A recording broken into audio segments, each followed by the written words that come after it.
بیان کرنے کے لیے، گرچہ بہت ساری چیزیں سنن کے اندر آ گئی ہیں، لیکن الگ سے ایک کتاب لکھی جس کا نام شمائل محمد صلی اللہ علیہ وسلم، اور وہ الگ سے مکتوب ہے، البانی صاحب نے بھی اس کی تحقیق کر کے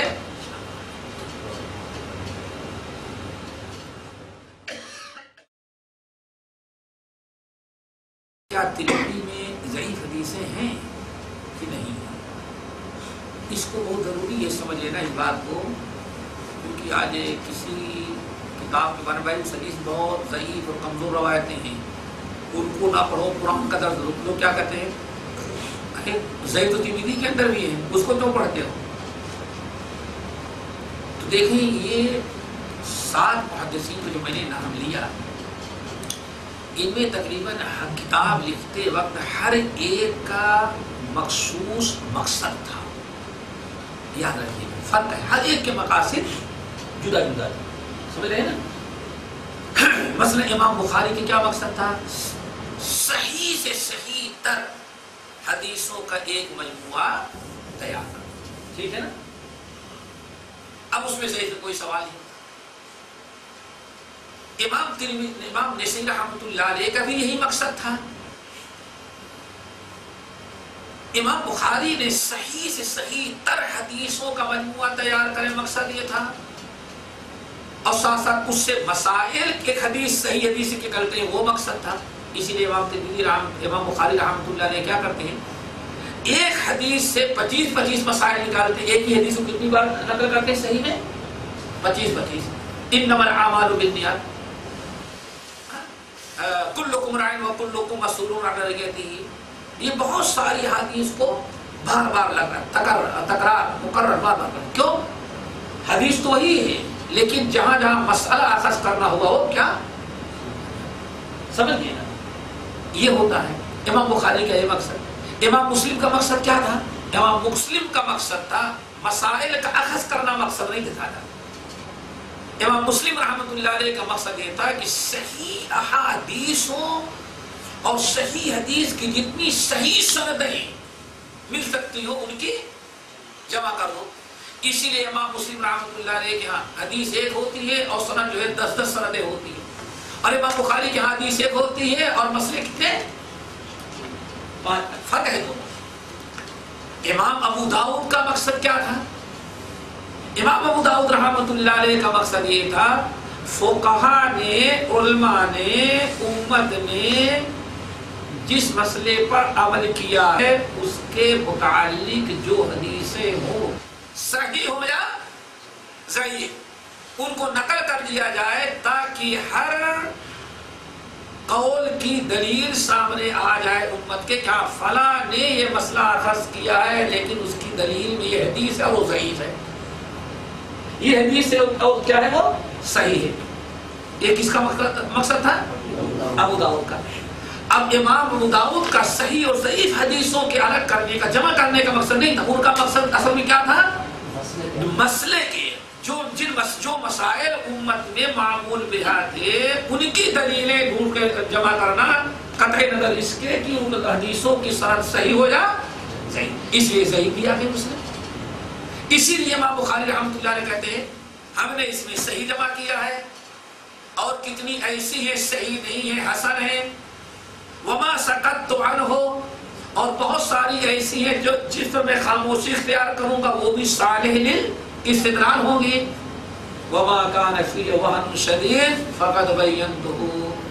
اہل مکہ نے جب سوال کیا آپ نے کتاب تو لکھا لیکن آپ کے کیا شرائط ہیں، کیا مقصد نہیں نظر آیا، ہم لوگوں کو نہیں سمجھ میں آتا، تو امام ابو داؤد رحمۃ اللہ نے ایک رسالہ لکھا، رسالۃ الی اہل مکہ، تو اس کے اندر انہوں نے وضاحت کر دی یہ ہمارا منہج ہے، یہ ہمارا طریقہ ہے، وما کان فیہ وہن شدید فقد بینتہ، جس میں جس حدیث کی سند میں ضعف زیادہ ہوگا میں اس کو کھول کر کے بیان کر دوں گا، نقل کروں گا لیکن بیان کر دوں گا کہ کیا ہے صحیح۔ اسی لیے مثال کے طور پر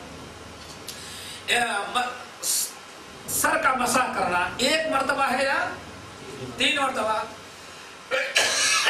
جمہور کے نزدیک سر کا مسح 1 مرتبہ ہے، امام شافعی کے نزدیک، اس لیے کرلہ والے بھائی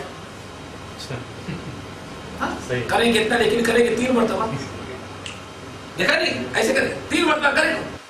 یہ کیا ہے؟ اب امام اب بخاری رحمۃ اللہ علیہ کو اس کی بھی نقل کرنا ہے اور اس کی نقل کر دیا. لیکن جب 3 مرتبہ مسح کرنے والی حدیث نقل کی ابو داؤد نے 3 مرتبہ مسح کرنے والی روایت کیا کہا؟ وَأَحَادِيثُ عُثْمَانُ كُلُّهَا خَالِيَةٌ عَنِ التَّثْلِيثِ. اے لوگوں سب سے معتبر روایتیں عثمان بن عفان کی ہیں اور عثمان بن عفان رضی اللہ تعالیٰ عنہ کی جتنی روایتیں وضو کے متعلق ہے اس میں 3 مرتبہ مسح کا کوئی تذکرہ. امام ابو داؤد رفع الیدین، جو لوگ رفع الیدین کرتے تھے کرنے والے ہیں ان کی دلیل امام ابو داؤد رحمۃ اللہ نقل کر دی. عبداللہ بن عمر کی فلاں کی اللہ کے رکوع بھی جاتے ان کے رکوع سجود کے وقت پڑھتے تھے. حنفی مذہب میں رفع الیدین نہیں تھا. امام ترمذی ان کی بھی حدیث نقل کر دیا. عبداللہ بن مسعود رضی اللہ تعالیٰ عنہ کی حدیث کہ اللہ رسول نے 1 مرتبہ رفع الیدین کیا پھر دوبارہ نہیں کیا. پھر آگے کیا کہتے ہیں؟ قال ابو داؤد هذا حديث مختصر من حديث طويل ليس بثابت على هذا اللفظ. یہ حدیث بہت مختصر ہو گئی ہے، حدیث طویل ہے جس میں رفع الیدین کا کوئی مسئلہ نہیں ہے. یہ جو روایت نقل کی گئی ہے اس کو راوی نے اختصار کرنے میں غلطی کر دیا ہے، اس لیے اس لفظ کے ساتھ روایت بیان کر دی نہیں. امام ترمذی رحمۃ اللہ علیہ کا بھی مقصد کیا تھا؟ تقریب ابو داؤد کی طرح حدیثیں نقل کرنا، پھر حدیث صحیح کے ساتھ ساتھ لوگوں کے مذاہب بیان کر دینا. صحیح حدیثوں سے مذہب بیان کر دیا. پھر اس کے بعد اگر کسی امام نے یا کسی مجتہد نے کوئی حدیث بیان کی تھی عمل ہے اور ضعیف حدیث سے ثابت ہے تو ضعیف حدیث بھی نقل کر کے صحیح بھی بتا دیں گے. وہ کہہ دیں گے وہ بہذا قال فلاں.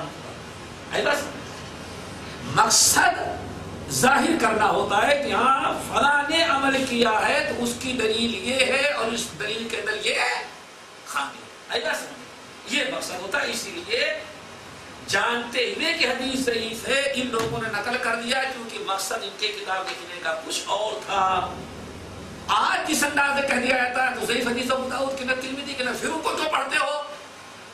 آج کسی نے کتاب لکھی اس میں ضعیف حدیث ہے تو آج کسی نے لکھا تو اس لیے لکھا کہ ہاں اس سے لوگ عبرت اور نصیحت حاصل کر رہے ہیں، اس سے عبرت اور نصیحت حاصل کر رہے ہیں. مقصد یہ ہے کسی حدیث کے ضعیف کو ظاہر کرنا مقصد نہیں ہے، بلکہ اگر ضعیف بھی ہے تو عربی میں لکھ دیا گیا اخرجہ السیوطی فی العالی المصنوعہ فی الحدیث الموضوعہ. عربی میں لکھ دیا گیا لیکن اردو میں ترجمہ نہیں کیا گیا. حالانکہ حدیث کہاں ہے؟ سیوطی نے احادیث موضوعات پر لکھی ہے، اس میں روایت عربی میں لکھ دیا، اردو میں نہیں. اردو والا سمجھتا واہ ماشاءاللہ اتنی حدیث مولوی صاحب نے کبھی اتنی اچھی حدیث سنایا ہی نہیں. تو فرق